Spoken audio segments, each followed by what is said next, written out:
Kære Distrøm, Lydia og Nur. Jeg er selvfølgelig ked af, at vi ikke kunne færdiggøre vores historie sammen. Men jeg synes, det har været en god historie indtil videre, og jeg synes, det har været super sjovt at spille med jer.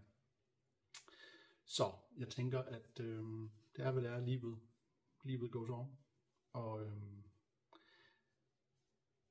Men I fortjener en afslutning og få at vide, hvad det er, jeg har planlagt. Både for jeres skyld, men også så jeg kan få det ud. Fordi jeg havde glædet mig rigtig meget til at dele det med jer. Så nu bliver det gennem en video. Så, hvis vi lige tager en meget hurtig recap. I var 3 forskellige individer, der mødte hinanden på et lille værtshus, den savnede drage, midt i Doristad, som før hed Sirion. Det hedder Doristad, fordi at det er Dori-familien, der ejer den, basically, eller regerer over den. Og man ved, at man skal ikke kritisere Dori-familien til den her by. Det er noget, I alle sammen vidste. Distrøm, han blev ledt til jer af hans sværd, og han fik nogle visioner gennem det. Han så Lydia som ravn, og Nur som duen, og han fik et vision af, at der var ild omkring Lydia, og der var lys omkring Nur. Mens jeg sad der, så kom der en meget interessant skikkelse, eller meget interessant figur. Der kom en helt lys person, som modsat Lydia, som sniger sig i skyggerne, så kunne hun gøre sig usynlig i lyset. Hun kom ind, og så gav hun jer et æg. Og jeg vil lige minde jer om, for det bliver sjovt senere, at ægget var jeres idé. Fordi jeg kom på med duen og ravnen, og så sagde I, jamen selvfølgelig skal hun da give os et æg. Og så havde jeg tilfældigvis et lille krystallæg liggende. Og det bliver sjovt senere. Hun gav jer det, og det guidede jeg til forskellige steder. Først til naboøen, som jeg stadig ikke husker, hvad hedder. Jeg ved ikke glemme det. Men I ved, hvad jeg mener. De 3 dråber, hvor I så tog afsted sammen. Og der var nogle udfordringer, der var nogen, der forfulgte jer, men I nåede frem, og I mødte en præst, eller en præsteleder, eller overpræst, eller hvad man vil kalde ham. Og I fandt ud af, at der også var nogle år efter jer. I fandt ud af, at ægget kun virkede i solskin, og ikke nede i nogle tunneller. Distrøm, han i bedst det ene mand slog 3 personer ihjel, og blodet sværdet sugede af sjæl. Det anden gang, han havde brugt den evne, første gang var den allerførste kamp, I var med, mener jeg, som var mod 3 zombie-løvehunde, der hedder Bagist, hvor at Lydia blandt andet prøver at skyde gennem et bål, og se om du vil lave en ildpil, fed idé, men terningerne har for det meste ikke rigtig været på jeres side i spillet, men det har jo bare været super sjovt alligevel. Han gav jer noget information om, hvem der valgte jer, og hvad det hele handlede om. Og det var basically en kamp mellem lys og mørke. I havde en mission i den by, og det var, at I skulle 3 steder hen. 3 forskellige dråber, blod, sved og tårer.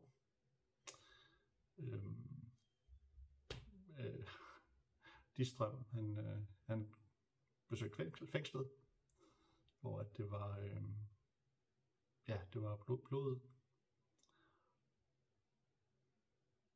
Ja, og Nur blev i templet, og det var sved, og Lydia tog ind til den gyldne dråbe, som er centerpaladset, eller centersædet, hvor politikerne og de rige købmænd og sådan noget hænger ud.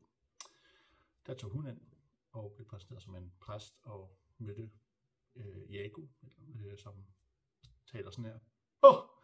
Fantastisk. Morgenstund har guld i munden. Dejlig figur. Ham havde tænkt, at I faktisk skulle møde igen. på vej til finalen. Men gennem lidt fikfakserier og lidt gratis mad i kantinen, så fik hun guidet sig ned til en maske, en gylden maske, som når hun tog ansigtet ind i, så hun alle de personer, hun havde slået ihjel. For hun var en assassin, en legemorder. Og det gjorde, at hun for første gang i hendes liv kunne mærke smerte og sorg og skam og skyld. Og det gjorde, at hun græd en tåre, og det var så tåren. Distrøm med guide fra Nur som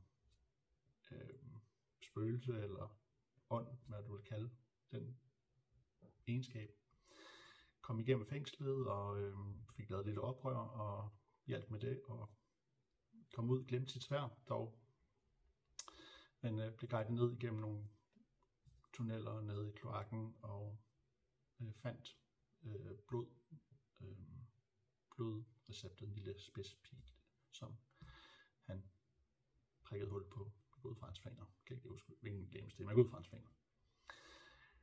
Og nu blev så fysisk tilbage i paladset og kom tilbage i krop og stalte sig hen i midten, der hvor ægget og svikkede selv under jorden, og det blev meget varmt, og nu er begyndt at svede. Så nu har vi blod, sved og tårer, og det gjorde, at I blev transporteret til jeres første boss fight, som var en naga, en slange, halv kvinde med giftpile. Det var en spændende kamp. I var ved at dø, hvilket også var meningen. Og Lydia døde og mødte efterlivsgudinden og lavede en aftale med hende om 7 års tjeneste, 7 liv reddet og 7 liv taget. Og så fik lov til at vende tilbage. Og så viste hun anger for det, hun havde gjort, dem hun havde slået ihjel. Og det var nok til at få Negan til at stoppe og snakke med jer. Så var der en gåde, som I var for træt til at løse, fordi det er sådan et lille bredt spil. Det er færdigt. Hun gav jer æggets første upgrade, som gjorde, at den første skade, bæren ville tage, det stoppede. Det blev ignoreret. Så der var altså en test mod en tohovedet kæmpe. Det var ham præsten, der ville se, hvad I kunne. Ja, det er rigtigt. Men den klarede jeg også. Den klarede fint. Ingen problemer der. Og det har generelt faktisk været en udfordring for mig at give de større monstre og også men især de store monstre liv, fordi nogle gange så slår I godt, og så er det ingen problem. Andre gange så går det super meget i den anden ende, og så er det super, så er I ved at dø alle sammen. Det har været et problem gennem hele kampagnen for mig, men så er det. Ja, der var noget med noget falskmønteri og noget narreguld, og Distrøm, det var sådan, han kom i fængsel. Men han fik sit sværd tilbage. Præsten han trak i nogle tråde og fik hentet sværdet. Og jeg tror, det var det. Og så forlod I Adralis hedbyen. Så forlod I Adralis. Og I tog en omvej, i stedet for at tage tilbage til Sirion og Doristad, så guidede ægget jeg hen til skoven, som er Storskoven, som Distrøm, det første han kan huske, det var, at han kom vandrende ud derfra. I den her skov, så blev guidet hen til et sted, hvor der var en hel masse, jeg kan ikke huske, hvad det hedder, men Rudolf.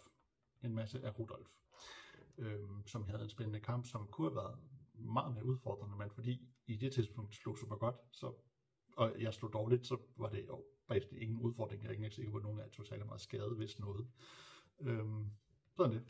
Og så valgte I at redde, eller jeg vil sige Lydia Distrøm, han var ikke så meget villig, men Lydia kæmpede for Rudolfs liv, og I reddede Rudolf. Og det havde jeg tænkt mig at skulle være et skjult liv, som Lydia havde reddet ud af de 7 liv. Så hvis jeg havde blevet med at spille, og tiden havde udløbet, så ville det være sådan, at du ville tro, at du ikke havde noget reddet 7 liv, men så viste det sig, at Rudolf var det 7. liv. Distrøm fandt et lille hul i jorden med en sort energi, hvor sværdet blev stukket ned i, og ligesom sugede noget mere sort energi til sig på en eller anden måde. I tog videre mod tårnet, som I kom til, og løste indgangsgåden med det samme. Det var ikke engang gået for jer, det var bare løsningen, hvilket var super sjovt, at komme indenfor med jeres heste, så I lige kunne komme forbi. Og så mener jeg jo, så gik I vist op først, og åbnede døren, og blev ramt af en fireball. Ja, mener jeg, og så gik I ned igen, og åbnede den igen, og blev ramt af en fireball, og så gik I ned i kælderen. Og der var et spejlrum, hvor I mødte jeres modsætning, som I havde det var rigtig fedt samarbejde, den måde I samarbejdede på der, at de tog mod en og sådan noget, det var rigtig fedt at se. Ja, så der den kamp vandt I, og Distrøm fik som tak et lysende sværd, Solaris. Ja. Lydia mødte sin balancerede counterpart, som havde fået på en eller anden måde fred, eller fået tilgivet hendes synder. Og nu mødte hendes berserker udgave, som i stedet for højt forsvar havde højt angreb, og det var en fed kamp også at se. Men I gik op igen og åbnede døren, og blev ramt af en fireball, men der var et spøgelse, og I undersøgte rummet lidt, og I fandt ud af, det ville jeg fundet ud af, at det var en del af Dori. Og der var et brev fra hans nevø, hvor at de taler om, at han var meget trist, fordi han havde mistet en, han holdt af, eller en, han elskede, og nevøen ville komme på besøg og prøve at gøre ham glad, og de ville besøge Dori i stedet til solværet og sådan noget. Og jeg fandt ud af, at det var skrevet for 333 år siden. I fandt også en ring. Ja. Eller halskæde. Who knows? I ved selv, hvad I havde. Ring eller halskæde, en af dem. Og en pergamentrulle med et meget mørkt stykke pergament i. En side fra en sort magibog. Det ville jeg finde ud af, hvis I gik nogle andre veje. Ja, I snakkede lidt med spøgelset. Åbnede døren igen, blev en fireball. Tog ud, der var en kamp med nogle edderkopper, som heller ikke var så rar, for en af jer blev forgiftet. Tror det var Lydia. Så sne I jer hen.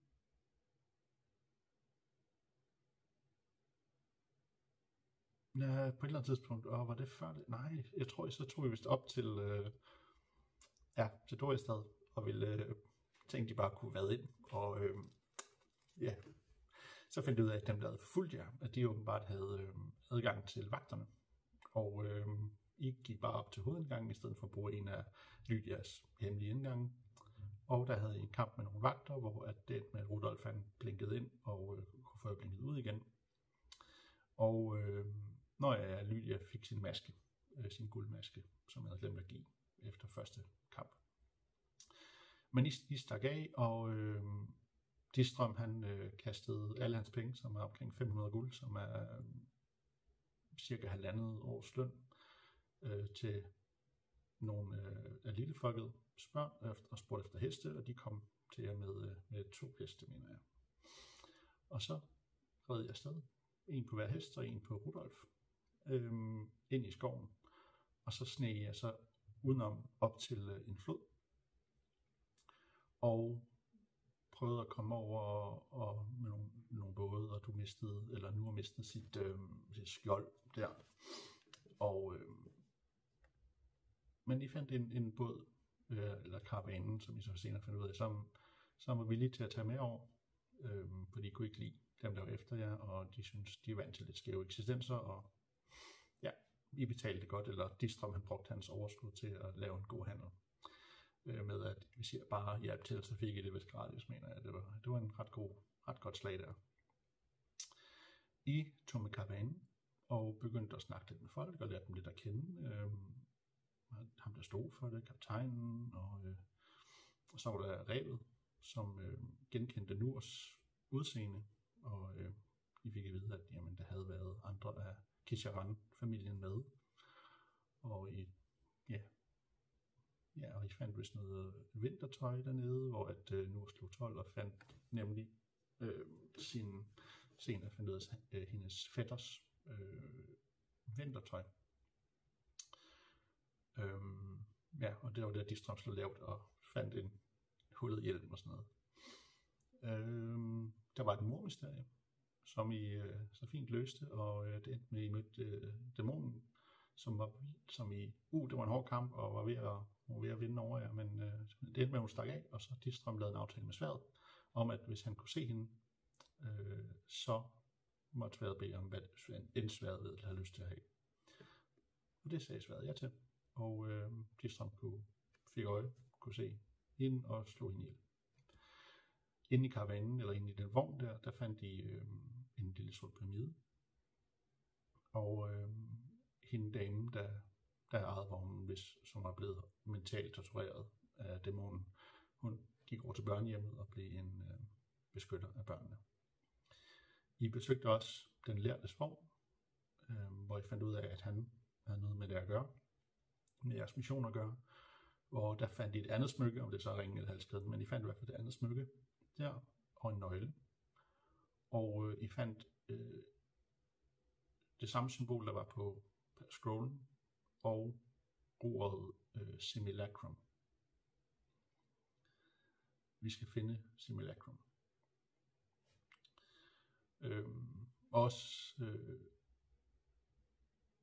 Den første tekst, I fik, stod også noget med, at arvingen skulle findes, eller Herete Salvete, som var, red arvingen.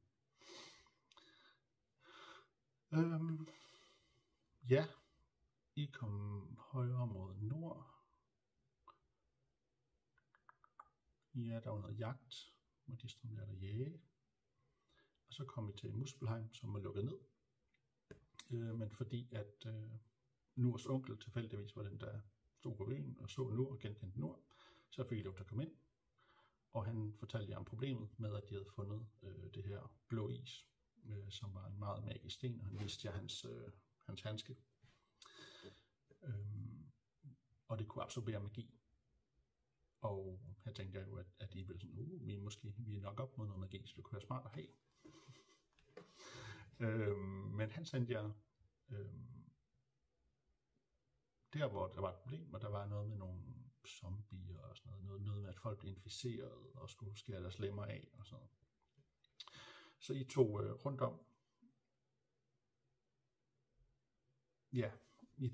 om bjerget og bagindgangen til et gammelt palads, det gamle hovedsæde fra en af de 3 hovedsæder, hvor den ældgamle konge regerede, besøgte et af de 3 steder. I mødte nogle flere soldater, og der var noget med, hvis man blev bidt, skulle man skynde sig og skære noget af, ellers riskerede man, at det var slemt. I kom ned i minen og brugte Rudolf til at blinke over nogle farlige steder, og I kom ind i labyrinten, som I løste med det samme, i stedet for at fare vildt. Det var vildt sjovt. Og så fandt I sådan et magisk rum, hvor der var sådan en magisk have, hvor I begyndte at kaste med sten, for at se, om der skete et eller andet.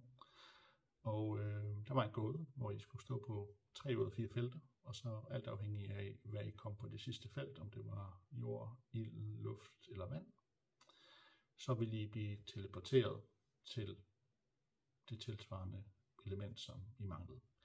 I tog en god beslutning, og det endte med at være jord, som I blev teleporteret til, som var den nemmeste af de 4. Og der kom en jordelemental, som I kæmpede mod. Det klarede meget fint. Og når I så var færdige, så var der en vej ind til midten, som I to, og blev healet. Halvdelen af jeres liv blev healet igen. Og det var så der, jeg mener, at I så gik videre til to elementceller, som så var lidt sværere, fordi at der var noget med, at Lydias fod blev frosset fast.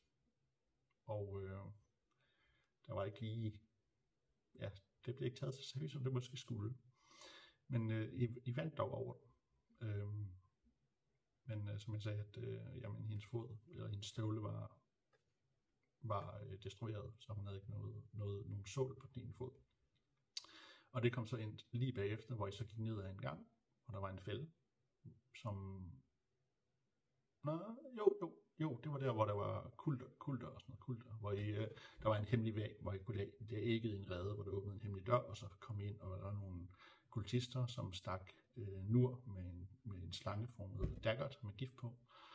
Og der var nogle kampe med nogle kultmedlemmer, og nogle zombier og nogle spøgelser, og også vores kære magiker Demilich, som virkelig gerne ville vise jer, hvor farlig magi var, men desværre så slog jeg bare super lavt, så han begyndte at græde sådan lidt hver gang han prøvede at ramme jer med et eller andet, han mistede sig sådan. Det var lidt sjovt. Distrom døde dog alligevel, men I fik ham reddet med en potion. Efter kampen, så fandt I endnu en nøgle i den kiste der var dernede, og så gik I op ad en trappe, hvor I mødte den gamle konge. Det var hans gravsted, der var der. Og han sad på hans trone, og han gav Nur hans skjold, som var lavet af det her blå is. Så kom I ind og fandt et skattekammer, fyldt med værdigenstande, altså propfyldt med ting, der havde det her blå is, smykker, tøj, skjolde. Og der var sådan en blå glaskugle ned for enden med noget væske i. Og da Distrom nærmede sig det, så fik han en vision af, at det her, det kunne på en eller anden måde ødelægge det her blå is. Og uden at konsultere jer, uden at snakke om det før, så tog jeg den og ødelagde den, og så spredte der sig en damp, som så alt det blå is, der blev rørt af den damp her, det smeltede. Og I så den ryge ud i rummet og ned i minen. I tog op igen, der var en vej op, og tilbage gennem en labyrint, hvor der var nogle småkampe. Der farede lidt vildt. Og der var nogle småkampe, blandt andet, hvor at Lydia brugte en ildbombe, hvilket var super, super fedt. Og I kom ud igen. Og op.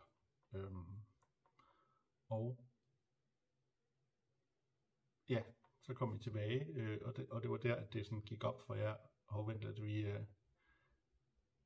Lydias fod gør ret ondt. Hun har mistet hendes fodsål til is, og så var hun rørt hendes fod lava, så hendes fod var faktisk brændt. Hun havde mistet sådan halvdelen af hendes ene fod. Så der tog I til healeren fra karavanen, og hun gjorde, hvad hun kunne, men hun kunne stoppe det, og det var det. Så besøgte I markedspladsen. Så først snakkede med onklen, og jeg sagde, at det her blå is nu var væk, og det var han lettet over, uden at sige det højt. I fik noget nyt tøj, mener jeg, der er noget nyt armor, fordi det var, og I havde jeres rum, I kunne sove i. Så tog I ned til markedspladsen, og på vej ind, mener jeg, på et eller andet tidspunkt deromkring, så fik Distrom en vision af, hvem han skulle slå ihjel, og det var en rødhåret kvinde. Men I tog lidt rundt omkring i byen, og fik nogle potions, og Lydia bestilte hendes stok med en kniv. Og Nur fik som tak for hjælpen, så fik hun et Kisharan artefakt. De havde nogle forskellige artefakter, blandt andet Hansen blev et artefakt, og Nur fik en gave som tak, også fordi hun nu havde bestået hendes basic træning, kan man sige, og var nu klar til en lederrolle, som Kisharan de generelt indtager. I tog på et værtshus, og der åbnede nu hendes gave, og det var et magisk øje, som gjorde, at hun kunne se balance mellem lys og mørke. Og det havde en anden egenskab, som kommer senere. Ja, der mødte I Maben-familien, Nikki Maben, og Maben, hendes far, og kan ikke leve, som moren hed. Men der blev det i hvert fald gjort klart, at det var datteren, som sværdet ville have, hvis sjælen ville have.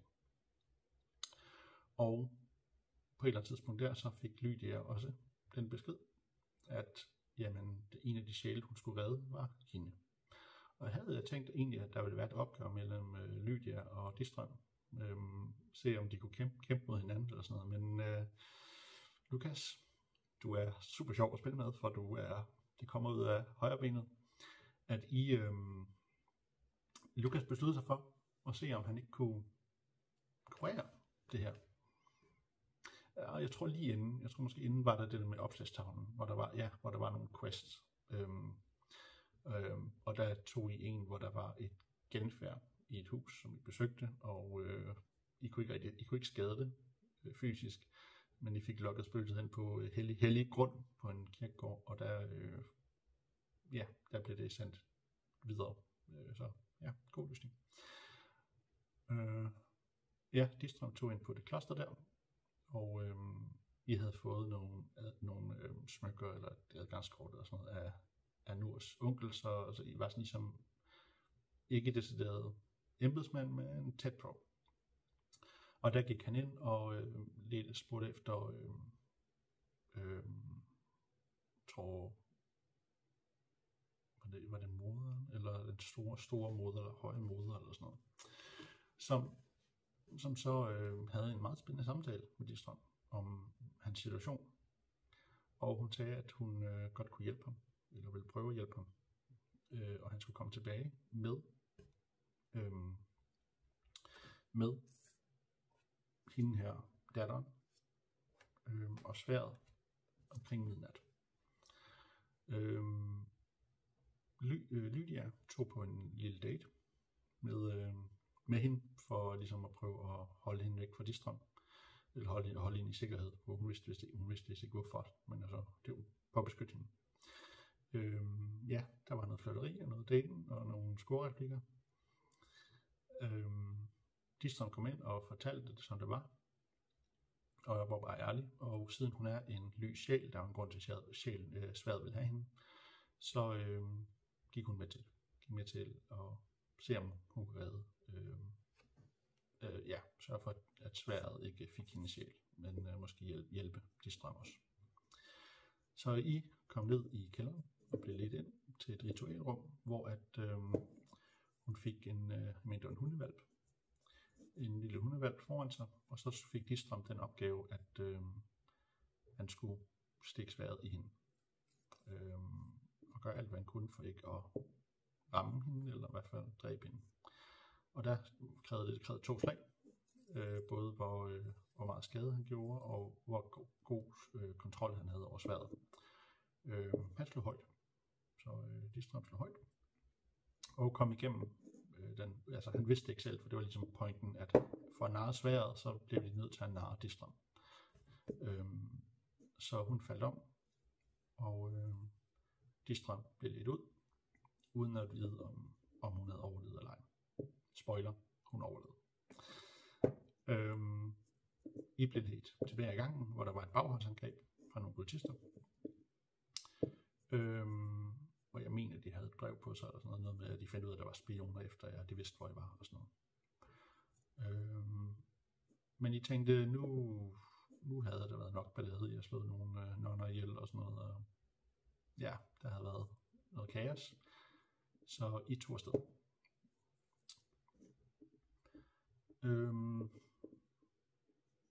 Vi kan lige tage et interjection. I kunne også blandt andet. Nej, det er noget andet med. I tog tilbage med karavanen, og på vej tilbage, så karavanen tog afsted uden jer, det var sådan det var, og så prøvede jeg at hale ind på den, og der var noget med Distrøm, han ville ud og lige spejde i forvejen, hvor at Lydia, selvfølgelig smart som hun var, lige byttede hans lysende og varme sværd for en bue eller sådan noget. Og Distram forsvandt, men I tog ud for at finde ham, og det lykkedes jer at spore ham, og fandt ham i en Yeti-hule. Kan ikke lige huske, hvad Lydia helt gjorde, men hun var i hvert fald, jeg tror måske, at der kom en Yeti, og så ledte Lydia hende væk på Rudolf, og så nu gik ind i hulen for at finde Distram, og fandt ham, men vækkede så en Yeti nu. Og det kunne have været en meget hård kamp, men nu gjorde det rigtigt, og kastede faklen på Yetien, og Yetier, de kan ikke lide ild. Distram var meget kold, så der var noget, han ikke kunne bruge hænderne og sådan noget, så det skulle heales også, eller i hvert fald have noget tid. Men det lykkedes i sidste ende at komme afsted og komme tilbage til jeres lille vogn. Men fordi at I havde været væk så længe, så var der en hest, der var forsvundet, om den så var blevet slået ihjel, eller om den var blevet væk, det ved jeg ikke helt. I prøvede at hælde ind på karavanen, og i løbet af jeres tur, så blev I overhalet af nogle spioner, som Distram overhørte, at de ledte efter jer. I var tilbage, og der var I også inde i salgsvognen og købte nogle pile og købte nogle proviant og sådan noget. Så var I ude at jage som det sidste den dag, og Distram slog 12 eller mere, og så det var et eller andet helt absurd godt jagt. Så de er glade for jer i karavanen, både på grund af, I løste mormysteriet, og I har været gode, hyggelige at være sammen med, og så har I været gode til at skaffe mad. Jeg har noget i øjet, så derfor blev det med at kløbe mig i øjet. Da I nærmede jer floden igen, så fik I at vide, at der var nogen, der ventede på karavanen for at gennemsøge den. Så der valgte I at tage en anden vej. Og karavanen kørte videre, I sneg igennem græs, så det gik super fint. Og da I så fandt I et sted, som Lydia vist var kendt med, hvor man kunne betale sig for at komme over, snige over floden. Men lige snart I trådte ud i lysningen, så dem der sad der, de så meget skræmt ud, og de turde faktisk ikke rigtig snakke med jer eller gøre noget. De sejlede jer over, og ja, jeg tror faktisk, han svømmede tilbage. Han ville bare væk fra jer. I sneg rundt om Doristad, hvor I lå mærke til, at ringvejen var blevet viderebygget.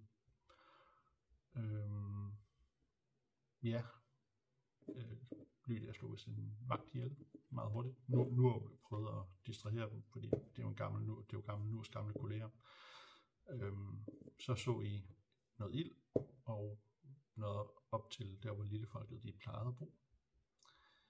Men landsbyen var brændt. Og der fandt I et eftersøgningsark, hvor I kunne se jer selv, jeres navne og nogle kælenavne, og hvad I havde gjort, og noget I ikke havde gjort, og nogle ting var blevet twistet og sådan noget. Og I fandt Bente, som var på dødens rand, men I fik reddet hende, og fik stukket af. I blev forfulgt af nogen, hvor at Nur og Lydia og Bente løb videre, og Distram sagde, den klarer jeg. Lydia lagde en fælde, og I kom egentlig, jeg tror I bevægede hen mod tårnet allerede der, nede i skoven i hvert fald. Og Distram han slog højt igen, og lavede ligesom en stor skyggeversion af sig selv, og sagde, jeg er dæmonen Distram, hvilket svært elskede. I tog tilbage til tårnet, på trods af, at det var nævnt i eftersøgningsarket, at det var et af de steder, jeg havde været. Og der var et bagholdsangreb. I mødte blandt andet hende, der generelt efter jer i lederen af det hemmelige militær. I slap af væk med nød og næppe, og det kun takket være Bente, hun havde nogle potions, som hun ville have givet jer, men hun blev nødt til at bruge dem der i stedet for. I lavede en aftale, at Bente tog til Adralis for at snakke med præsten, og ligesom samle nogle vagter til, eller samle noget hjælp til Vintersolværvs opgøret. Og I havde også aftalt med onklen, om de ville sende noget militær. Så fandt jeg ud af fra Bente, at der er en hemmelig indgang ind i byen, og der prøvede jeg at lave et heist. Det gik ikke vildt godt. Det blev sådan glemt lidt med heist, og I brugte egentlig jeres evner i stedet for. Altså, det var hyggeligt nok, men det var ikke rigtig så meget heist. Hvor I så sneg jer ind, og ja, der var noget med nogle fulde mennesker, og noget I bestikkede, eller nogen I havde narret, og det gik egentlig meget fint. I kom forbi de fleste. I mødte en albino-drage, måske en afdød drage, who knows, levende død drage. I så nogle skeletter, og så mødte I den her mand, som var lederen af militæret. Og det var egentlig meningen, I skulle snige rundt og finde noget information. Ja, I var jer, så det gik, som det gik. I fandt noget information, hister her med nogle vagtplaner og noget figurer, noget livsfigurer, som Dory-familien ikke kunne lide, og endte med at have en god samtale med den her person, og faktisk fik ham måske bundet over. I hvert fald, han slog ikke ihjel i hvert fald. Og I spurgte om, hvad det hele handlede om, og hvad der foregik, og han viste jer en Merkaba, som er 2 pyramider, en opad og en ned, som sidder sammen. Og så sagde han, jamen en på den her størrelse, den kan cirka destruere en lille landsby. Og det var egentlig det, han sagde. Det virkede meget kryptisk, men det var det, han sagde. I kom videre, I fandt den hemmelige gang ind i Doristad. Og det er der, hvor I faktisk endte i et af Lydias tilholdssteder. Så nu bliver det jo min fortælling. Med, jamen, hvad var min plan? Og så må vi se, det er jo ikke sikkert, det er det, der ville have sket, men det er det, som jeg havde planlagt. Min plan var, at de ville samle allierede.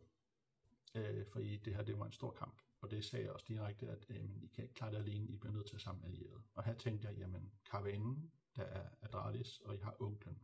Så jeg har nogle steder at samle allierede. Og I kunne gå andre steder hen, for at se, om I kunne finde for eksempel Lillefolket, eller nabobyers Lillefolk, og sådan noget, se om der var nogen der. Så ja, det var jo, I klarede det, det var fint nok. På et eller andet tidspunkt, når den 21. december nærmede sig,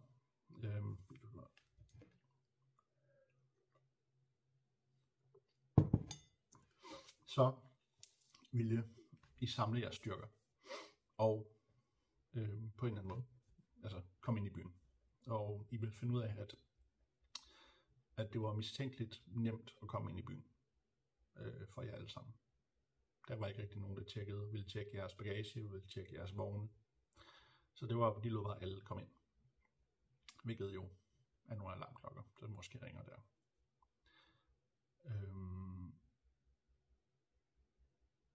Ja, i midten af byen, som I så var der en pyramide, og I regnede ud med det samme, at det er måske en kæmpe stor udgave af de der Merkabas, som manden lige havde vist jer. Det er sandt. Jamen, den 21. så vil det være fjernet, og man vil genkende, som Distron genkendte, at måske at det symbol, der er på det mørke ark der, at det var byen, nu med ringvejen rundt om, og Merkabaen i midten. At det faktisk måske var det symbol, der var på arket, jeg fandt helt tilbage i tårnet. Og det var det.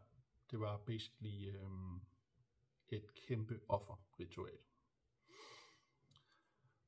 I vil på et eller andet tidspunkt på en eller anden måde, og før eller senere, er snedet af til pyramiden. Hvis det var senere, så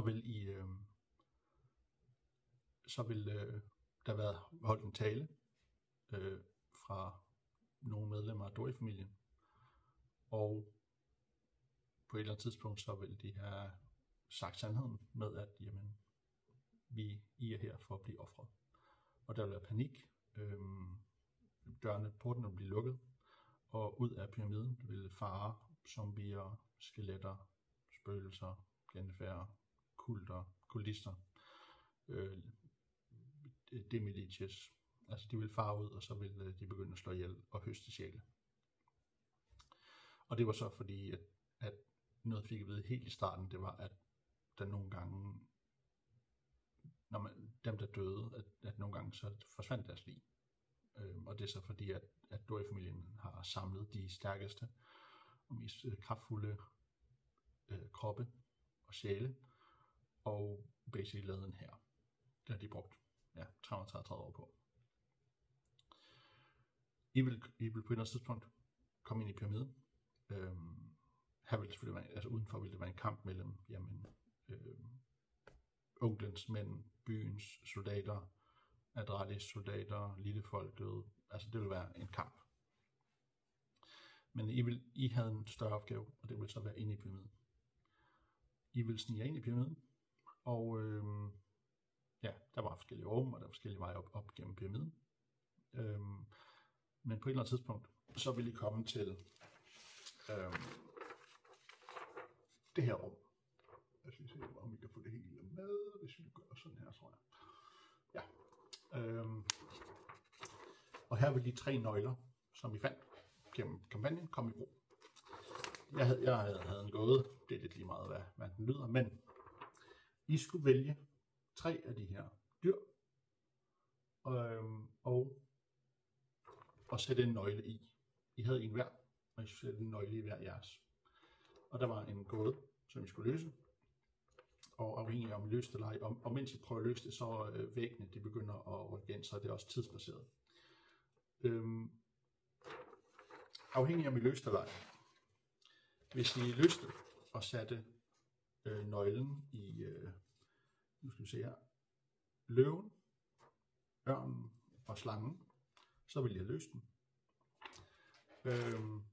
Og ud af midten af pyramiden vil der komme en grif, som er et dyr med løvehoved, ørnevinger, nogle gange ørneansigt også, og en slangehale. Hvis I ikke løste det, så vil der komme en manticore, og det er jo Adralis, Dori-familiens symbol. Så det er basically en lys og mørk udgave af det samme dyr. Og det vil så beslutte, jamen, enten er der mere imod jer, eller også er der en stærk en med jer, fordi de er 2 meget, meget kraftfulde fabeldyr. Men lad os sige, I løste det. Så vil det her fabeldyr kunne lede jer op til toppen af pyramiden, hvor at vi har den kæmpe hovedpersonen, Dori. Og når I så trådte ind i rummet, så vil han stå oppe på en altan over jer. Det her det er Dori, hvor kameraet der. Det her det er her Dori. Og så kommer så The Big Reveal, som jeg havde glædet mig ufattelig meget til at dele med jer. Når I trådte ind, så vil han sige, endelig, jeg har ventet jer. Godt at se dig igen. Hvad var det han hed? Mort. Mort, det var det nevøen hed. Godt at se dig igen, Mort. Og så vil sådan, Mort, hvad med Mort? Og så vil han knipse med hans fingre. Og så vil den sorte pyramide, som Nur fandt. Den sorte pyramide, som Nur fandt. Og Distrøms sorte sværd. Det vil blive teleporteret over til ham. Og som det sorte sværd forlod ham, så vil Distrøm få hans hukommelse tilbage. Og komme i tanke om, jamen han er jo Mort. Mort Ingvald Dori. Og det der skete, det var, at han prøvede at redde onklen. Det var ham, der tog afsted for at redde hans onkel, fordi hans onkel var begyndt at læse i nogle meget dystre bøger og undersøge mørke ritualer efter hans elskede døde. Og I har fundet nogle ringe. En ring med en ildspil i sig, som er hans forlovelsesring, og I fandt en halskæde med en sjæl i, som er hendes sjæl. Hun blev overfaldet og død. Og han prøvede alt, hvad han kunne for at få hende tilbage. Og det han indså efter mange års studie, det var, at man kan ikke bringe de døde tilbage på en god måde. Han elskede hende så meget, at det han så besluttede sig for, det var, jamen hvis jeg ikke kan bringe hende tilbage til livet, jamen så vil jeg bringe dødsdimensionen efter livet til den her dimension, den her verden. Så hans mål er at forene efter livet og livet på en eller anden måde. Og det er det ritual, han er i gang med. Ja, det har krævet 100.000 sjæle, og han har samlet størstedelen, men det sidste, det er, at man er samlet til festen her. Der samlede han minimum 10.000, hvis ikke flere. Det Distrem, han så fik Distrem til, det var, at han gav ham sværdet, som, surprise, surprise, er det, der hedder et simulacrum. Det er hans simulacrum. Det er det, der holder ham til livet. Det er, at man lægger al sin livsessens ind i et genstand. Og så længe den genstand eksisterer, så kan man ikke dø. Men man har samtidig også givet afkald på sin sjæl, når man gør det. Tænk Harry Potter, måske Voldemorts Horcruxes, er også lignende ting. Også fra, at et simulacrum, det giver dig også mere magt og mere kraft. Men snedig som han er, så gav han det til Distrem. Og sendte Distrem ud for at høste sjæle. Det der skete, når der hvor Distrem han høstede sjæle, så leverede han dem uden for det sorte tårn i et lille hul. Det der så skete, det var sidste gang, at Distrem han prøvede at donere sjæle i det hul. Så skete der et eller andet der. Om det så var, at han blev angrebet, om der var et lysvæsen, der hjalp ham. Men der skete et knæk, hvor at han ikke var færdig med at aflevere sjæle. Og det er derfor, at der var noget sort i det hul der, inden I kom til tårnet, om Distrem hentede et eller andet op. Det var, der skete en andet knæk der. Og det gjorde også, at han mistede hans hukommelse, og ikke kunne huske hvad. Og han vendte om på ting. Så hvis I tager Distrem bagfra, og så tænker, at Ø ikke findes, men det bliver et O, så er det faktisk Mort I.D. Morts Ingvald Dori. Så det var mit big reveal, som jeg havde glædet mig meget til. Men som at Lunaris forsvinder, så bliver han sig selv igen. Og kan huske alle de forfærdelige ting, han har gjort på onklens vegne, for at prøve at redde hans onkel. Og han mærker al smerten fra alle dem, man slået ihjel. Og ikke bare slået ihjel, men taget deres sjæl også, hvilket er noget af det mørkeste, du kan. Hvis ikke det mørkeste, du kan. Det Doris så vil, det er, at han vil tage sværdet, og så havde jeg talt op, hvor mange sjæle Distrem havde høstet, sammen med hvor mange han havde drænet. Og så vil han Dorik så kunne hidkalde dem. Og der var, jeg tror, 3 Begeist, og de første 3 skurke, og der var flere kultister og sådan noget. Han havde brugt en del gange, så der var en del fjender der ville komme. Ja. Han vil på et tidspunkt forvandle sig til en drage, så der var ville være en kamp der. Men lad os sige, I vandt den. Så vil det sidste han så ville gøre, det var at lige forvandle sig til sig selv og tage Lunaris. Og så i midten af rummet fra loftet, så hænger der hende lysvæsen.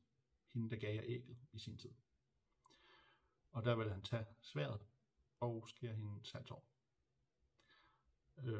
Og som hun bløder ud, så er det der færdiggør ritualet, fordi hun skal ofre et rent lyst væsen. Og når han så har gjort det, så vil dimensionerne begynde at vibrere. Og fra Sul-siden, så vil han komme, og ja, han er på den størrelse som i forhold til jer, så er han så stor her. Og det er så det, som Dori han vil blive til. Igen, han har sværdet. Men så, når han så kommer ned, og det virker som alt er håbløst, så vil ægget, som jeg har båret hele tiden, det vil så flække, og ud vil komme en Pegasus. Og Pegasus bruger sin magi, og hidkalder så et lysvæsen, som er, nu kan jeg få det hele med, som er også den her størrelse i forhold til jer. Og det er så rent mørk og rent lys. De vil så komme ned og kæmpe. Men fordi at I går mennesker, og I er det, der vejer på vægtskålen, så vil lyset vinde.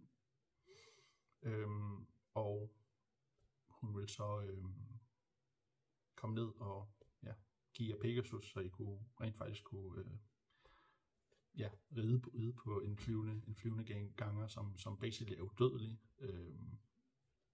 Det var jeres reward. Nu skal vi se.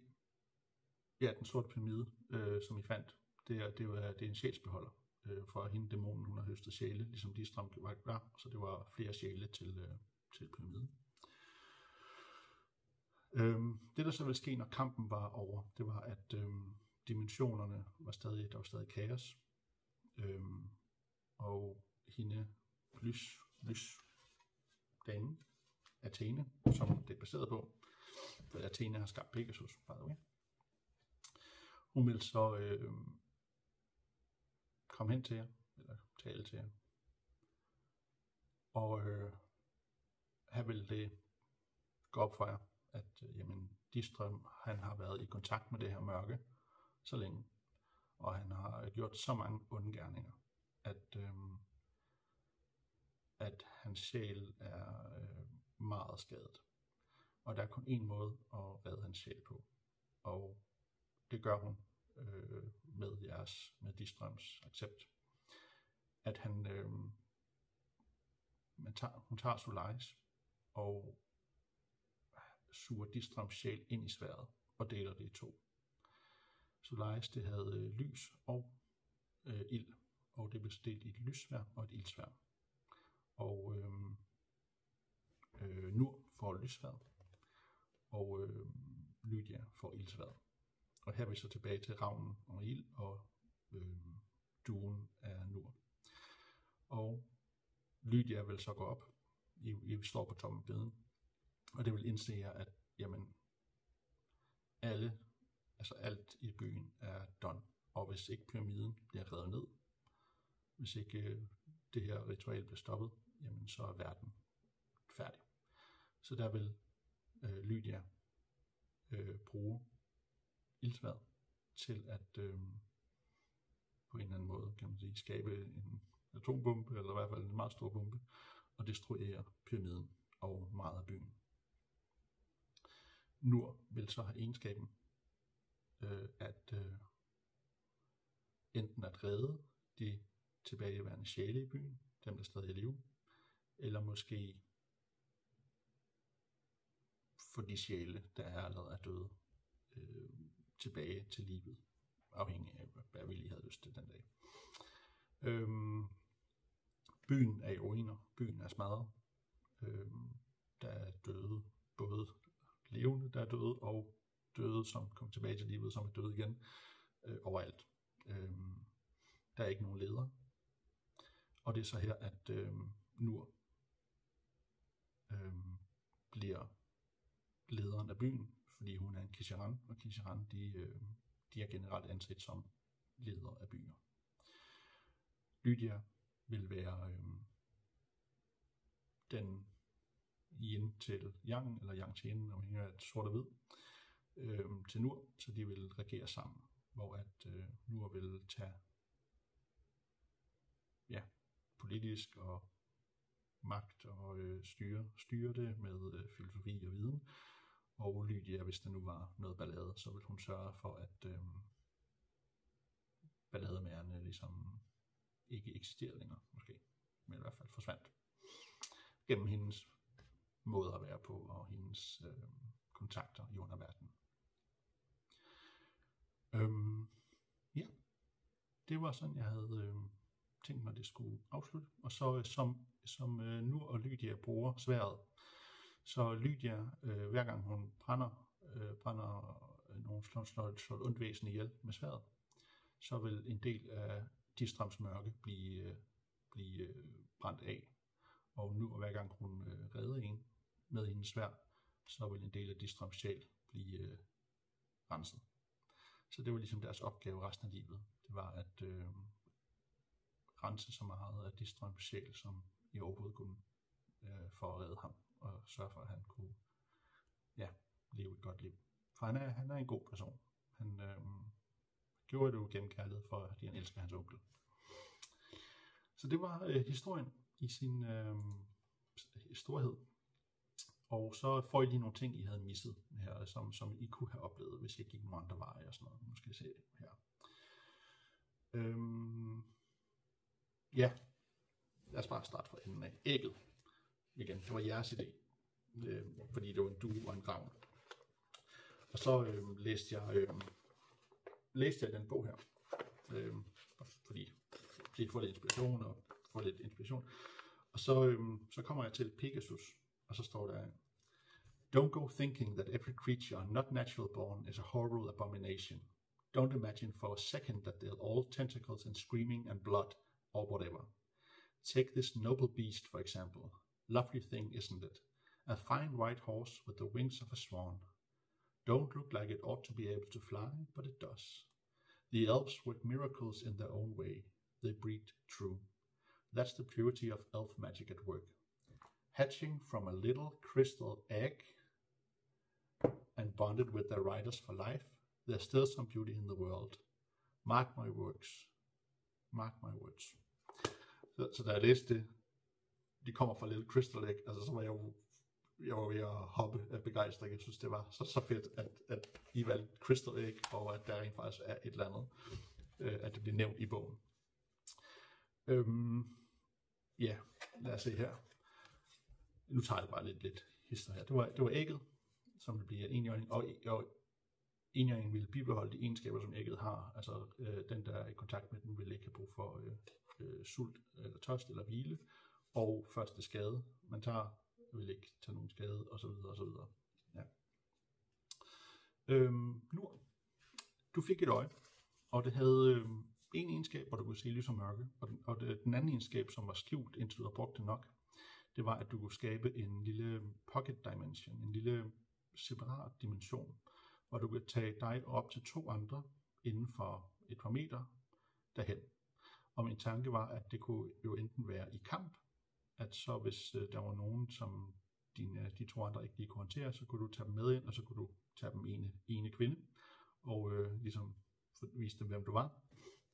Eller du kunne tage de 2 andre, altså Nur eller Distram og Lydia, ind, hvis I nu havde brug for sådan 10 minutters pause, og du ville cirka kunne holde den i 5-10 minutter. Så I kunne lige tage en pause og enten aftale, hvad I gør, eller hele, eller sådan noget. Så det var sådan en magisk en. Du havde en fætter i nord, hvis tøj du overtog. Hvis I var ved at fejle mod yetierne, så var det min backup. Fordi at du fik at vide, at han bare forsvandt den dag. Og det var simpelthen fordi, at han følte samme pres som du, med at en Kishiran skulle overtage by og være sådan ligesom leder og sådan noget. Det kunne han ikke lige overskue. Så da han tog med karavanen, så indså han, hvor meget han kunne lide naturen og jage og bare være fri.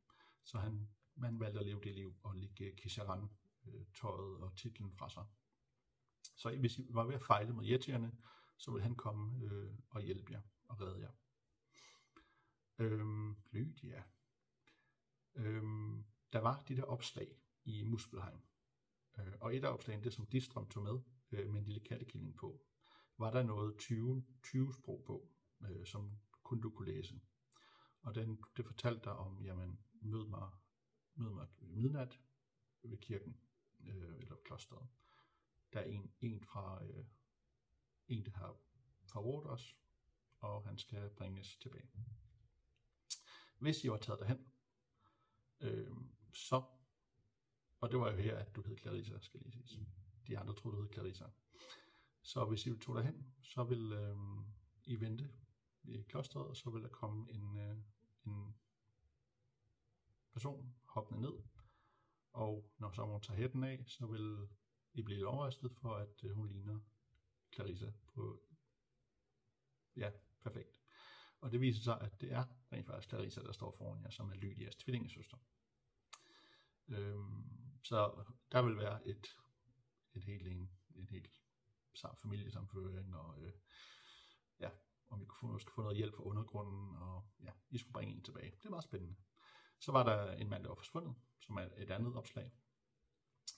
Og han var begyndt at opføre sig lidt mærkeligt, og han var begyndt at dreje rundt om sig selv, og han gik med hans ene arm i bandage og sådan noget. Og det var sådan en lille joke, jeg havde lavet med, at fordi at onklen han havde fundet den handske der, og havde den på hans højre hånd, så var der han havde fået en kultfølge, uden han vidste det, som kaldte sig selv den højre vej, eller den højre vej, som i den højre hånd. Og de var overtroiske, og de havde, der er mange. De mente, at den højre side, ikke den højre, men den højre, som modsat venstre, var den rigtige ting, så når du skulle igennem døre og sådan noget, hvis der var 2 muligheder, gik de den højre, og de måtte ikke dreje til venstre, men kun dreje til højre, og de gik med den venstre hånd i bandage, fordi det var den højre hånd, det var den vigtige, og I mødte en mand, inden I tog over til bagsiden af bjerget. Der mødte en mand, som ikke havde nogen venstre arm, og så spurgte de ham hvorfor, og sagde, jamen hvis man bliver bidt, så skal man skære af, ellers bliver man til noget værre. Han var ikke blevet bidt, han var en del af den kult, der havde skåret hans venstre arm af. Og det er sådan en kult, at de overfortolkede alt, hvad han gjorde. For eksempel, hvis onklen han bed på et tidspunkt i et æble, som var bittert, og så spyttede han ud og kastede fra sig, og så ville de have overtolket det som i, eller at de overtolkede det som, man ikke spiser æbler, eller at jamen, det er kun den bitre mad, man må spise, og altså, de ville overtolke alt muligt, så der ville være et komisk møde med en forvirret kult. Og så, hvis I havde gået mod vest på kortet, nu gik I jo med øst, nord, I ved, nordbåd i syd. Hvis I var vest, så ville det blive nogle sumpfolk. Men det tror jeg faktisk var det. Hvis der er nogle spørgsmål, hvis der er noget, jeg lige mangler at udfylde. Jeg har gået den, jeg prøvede at få så meget med, jeg lige kunne huske. Men hvis der er noget spørgsmål, I har, så stil mig det. Men tak for nogle fantastiske år. Om det så var 1,5 eller 2 år, vi spillede sammen. Selvom vi ikke mødtes så ofte, så var det sjovt. Og det var ligesom det primære, og jeg synes virkelig, at det var ånden gennem hele vores historie her, at det har bare været komik. Altså det har været super sjovt. Masser af grin, masser af fejlslag, masser af sjove, dit og dat. Og det har været super underholdende. Og så godt for min hjerne, at den har virkelig haft noget positivt at arbejde med. Jeg har været kreativ med, alle de ting, jeg har fået, kort og smykker og alt hvad jeg har fået. Så jeg har været kreativ, altså det har været en spændende fortælling. Jeg har elsket at lægge skumle planer, og så se om I følger det. Og igen, Distrøm, altså Lukas, din måde at spille på, altså det var, du var det sjoveste og mest spændende ting, for vi tænker bare ikke ens. Og det er så sjovt at møde nogen, der bare tænker helt anderledes end en selv. Og igen, altså hele fortællingen med nonnerne og kælderen og fra hende der, det synes jeg bare var noget af det fedeste, der kom ud af ingenting. Det var på ingen måde planlagt. Jeg elskede det. Jeg synes, det var så fedt. Men hvis vi ikke ses igen, så må I få nogle gode fortællinger og leve livet godt. Tak for denne gang, og ha' det godt, og tak fordi I